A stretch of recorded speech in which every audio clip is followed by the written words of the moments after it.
So let's talk about Jack Smith. Brianna Lynn over at The Federalist has some thoughts. But when you break it down to the simplest level, which is where I mostly operate, it's election interference. It's coordinated. It's desperate. It reeks of all of that.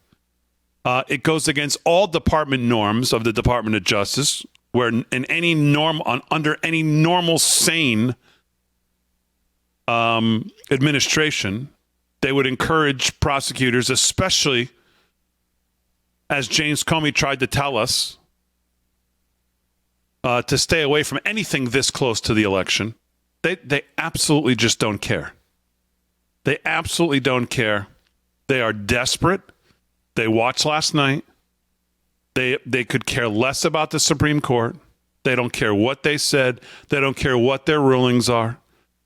They have no interest in fighting over what was private and what was official. They're just going to do what they do in the hopes that their friends in the media get all this red meat to go out there and talk about, pull every little sentence out of this thing. There's no reason for this thing to have been made available, redacted as it is today, other than that. No other justification other than right clear in your face election interference. Let's see if we can tip this thing back towards her before it gets too far out of hand. There's no other explanation. It's just that simple. It's just that simple. This could have dropped on November 6th, but it wouldn't have had the same effect for what they wanted it for. With lawfare case in shambles, Jack Smith airs his Trump hatred in unusual 165-page filing. Smith's filing comes just in time for the Harris-Walz campaign to try to make January 6th a top campaign issue. Oh, geez, what did we spend the last 20 minutes of the debate on? Oh, what do you know? I wonder if they knew this was coming.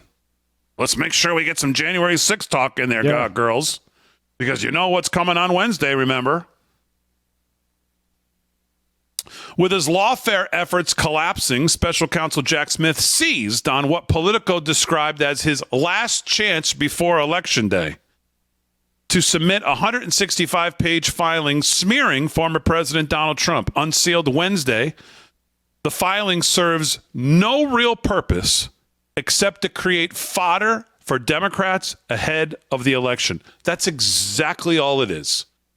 It's for the media to go find their little buzzwords in there like crime and riot and let them do it and take everything out of context and just roll with it. And that's what they've done all day long. Judge Tanya Chutkin made Smith's 165-page filing public on Wednesday, just days after she granted Smith's request to file the oversized brief.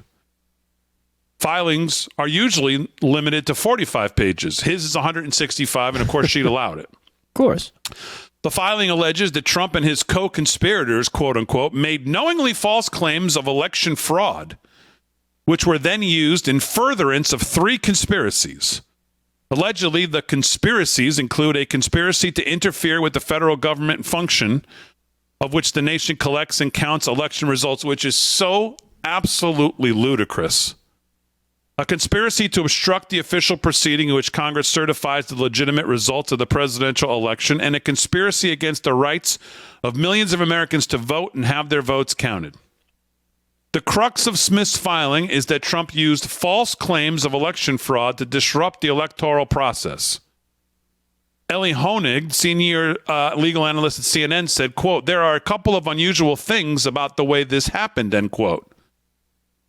So first of all, ordinarily, when it comes to time for motions, the defense goes first, he said on CNN. Here, Jack Smith said a few weeks ago, Judge Chutkin, we want to go first. Oh, what do you know? And Judge Chutkin actually said, well, that's quite unusual, but we'll let you go first. Oh, you know, this is like the judge in New York. Yeah. Lets everything in that shouldn't be in, then afterwards goes, oh, you know, I don't know. Maybe we shouldn't have let all this stuff in. Well, it's out there now. So then now you want to act like the good guy and act like, oh, this may have gone too far after you've allowed it to go too far? And the effect of that now is that we essentially have Jack Smith's case, at least on paper, at least the parts that have not been redacted, 30-something days before the election, whereas we might not otherwise have had it. Well, we shouldn't have had it. The brief comes after Smith filed the superseding indictment against Trump in August, arguing in part that Trump's First Amendment right to question the outcome of an election created mistrust and anger and erode public faith in the administration of the election. Every Democrat has done the exact same thing for every election they haven't won forever. This whole idea of this quote unquote fake electors, we have had dual sets of electors sent to Congress. That is not unusual in this country. We've had it happen before.